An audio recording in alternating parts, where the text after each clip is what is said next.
अभी अभी अभी बैठिए, अभी प्रश्न काल लेने दीजिए। आज अंतिम दिन है, थोड़ा 2-4 प्रश्न लेने दीजिए माननीय सदस्यों को। अध्यक्ष महोदय, आज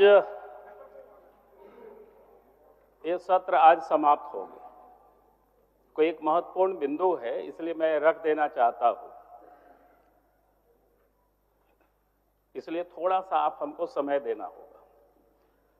और मैं कोई व्यवधान नहीं पैदा होगा, लेकिन नहीं, काम की ही बात मैं करता हूँ अध्यक्ष महोदय। अगर आसन को आप सहयोग करते हैं तो आज हमारा इच्छा था कि 2-4 प्रश्न नहीं, वो आप जितना देर तक हम लोग चला लेंगे अध्यक्ष महोदय, देर तक चलेगा ही आज। नहीं, मेरा कहना है ना कि राज्य का जो विषय है फिर वो तो आना ही चाहिए।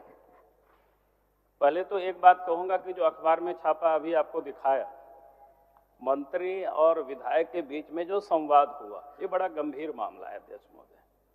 मैं कहूंगा कि इसको आप जांच कराइए। अगर इस प्रकार से ही काम चलते रहेगा तो ये बड़ा विषय, ये क्या बोलते हैं, खतरनाक है। फिर राज्य कहाँ जाएगा? वो भी सत्ता में बैठे, दोनों ही एक पार्टी के ही लोग हैं, मंत्री भी है और कांग्रेस भी, ये क्या बोलते हैं, विधायक भी है। तो इसको जांच कराइए, क्योंकि मेरे पास तो सीडी भी है। तो हम एक तो कहेंगे कि आपको ये सीडी देंगे, इसके आप जरूर जांच कराना। हो सके एआई से कोई क्रिएट किया हो, आप फॉरेंसिक जांच में भेज करके इसकी सत्यता की आप जांच कराइए। तो एक तो ये विषय था, हम आपको ये सीडी भेजवा दे रहे हैं। और आगे जो मैं कह रहा था कि चूंकि इस सदन में कई एक विषय आया और बार बार सत्ता पक्ष की ओर से मंत्रीगणों ने कहा कि साहब केंद्र से आप हम लोगों को मदद करिए। स्वाभाविक है, हमको भी चिंता थी। एक तो बच्चों का छात्रवृत्ति का मामला था कि आखिर बच्चों को छात्रवृत्ति क्यों नहीं मिल रहा है, कारण क्या है। तो हमने उसकी जो पड़ताल करने की कोशिश की तो ये ध्यान में आया कि झारखंड सरकार ने, क्योंकि हम एड और ग्रांट्स कुछ भी हम लेते हैं केंद्र सरकार से, तब उनकी गाइडलाइन को हम फॉलो करते हैं। लेकिन झारखंड सरकार ने क्या किया है, 2022 में ही उस गाइडलाइन को छोड़ करके अपना वो नया गाइडलाइन बना दिया। अब जिस कारण से एसटी, एससी, ओबीसी बच्चों को छात्रवृत्ति मिल नहीं रहा है, अब ये बार बार कहते हैं कि आप लोग सहयोग करिए। भाई, आप जो यहाँ जो भ्रमित कर रहे हैं, केंद्र सरकार नहीं दे रही है, लेकिन वास्तव में आपने क्या किया है गड़बड़ी, उसको सुधारिए। और इसीलिए मैं राज्य के संसदीय कार्य मंत्री है, कल्याण विभाग के मंत्री, आप अपने पदाधिकारियों लेकर के आप दिल्ली जाइए और उनके साथ बैठिए। और आपने जो यहां से जानबूझ करके आपने राजनीति के कारण आपने इस काम को जो किया है, जिस कारण से आज बच्चे सफर कर रहे हैं, क्योंकि एसटी बच्चों को जो छात्रवृत्ति मिलता है उनका अलग है, एससी को मिलता है उसका अलग है, ओबीसी को मिलता है, केंद्र सरकार ने उसका अलग मापदंड सब कुछ रखा हुआ है पैसे के भी, लेकिन आपने उसको ऐसा घोर मट्ठा अपने ढंग से किया है, तो आज उस कारण से बच्चे सफर कर रहे हैं अध्यक्ष महोदय। और इसीलिए हम सरकार से यही कहेंगे, या तो मुख्यमंत्री जाए, मंत्री जाए अफसरों के साथ और इसको आप ठीक करें। तो एक तो ये विषय मेरा कहना था आप सब लोगों सरकार से अध्यक्ष महोदय।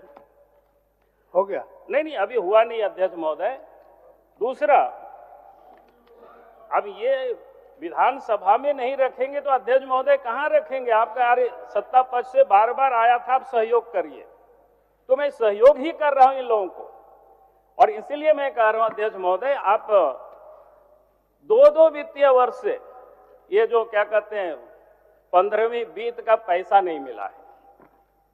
अभी कितना दुर्भाग्य स्थिति है, 15 बीतवे का 2-2 ये में पैसा नहीं मिला। अगर उस पैसे को आप देखते हैं 2 वित्तीय वर्ष में, तो 1300 और 1300 करके तो 2600 करोड़, मैंने ऐसी मोटा मोटी मैंने रफली कर रहा हूं, बहुत बड़ी रकम है। अब क्यों नहीं मिला है? उसका भी वही कारण है, बार बार आपको 4-5 बार पत्र लिख चुके हैं सरकार, केंद्र सरकार ने।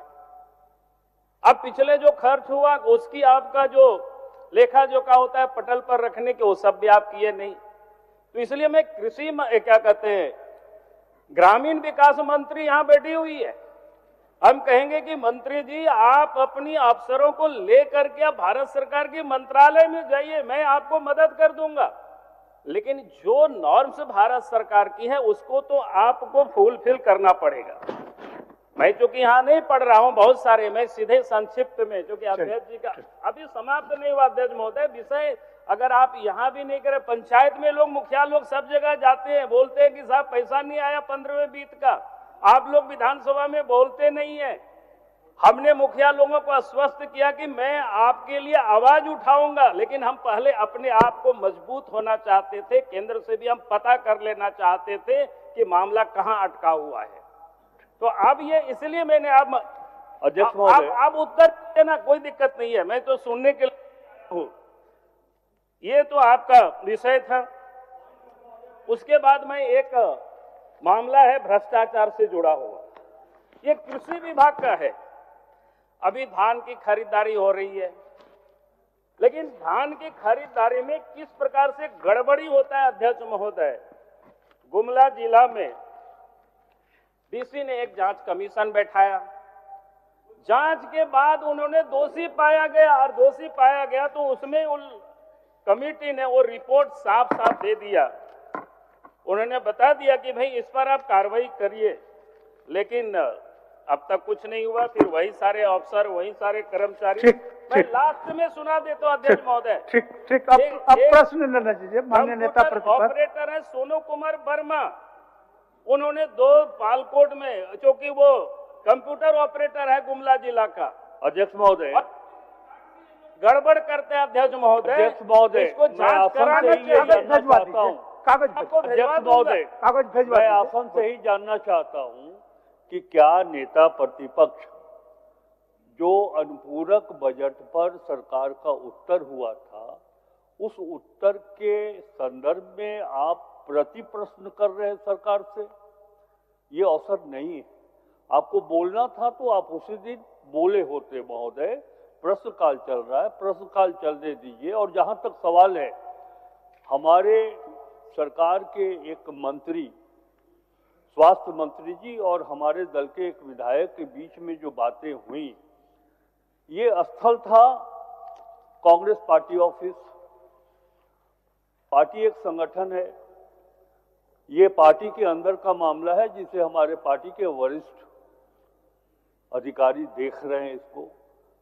और वो जो नेता प्रतिपक्ष के तरफ से जो बातें हुई हैं और उसका साक्ष्य दिया गया है, मैं समझता हूं कि विधानसभा से उसका कोई संदर्भ नहीं है। ये पार्टी का मामला है, पार्टी अपने स्तर से देख रही है।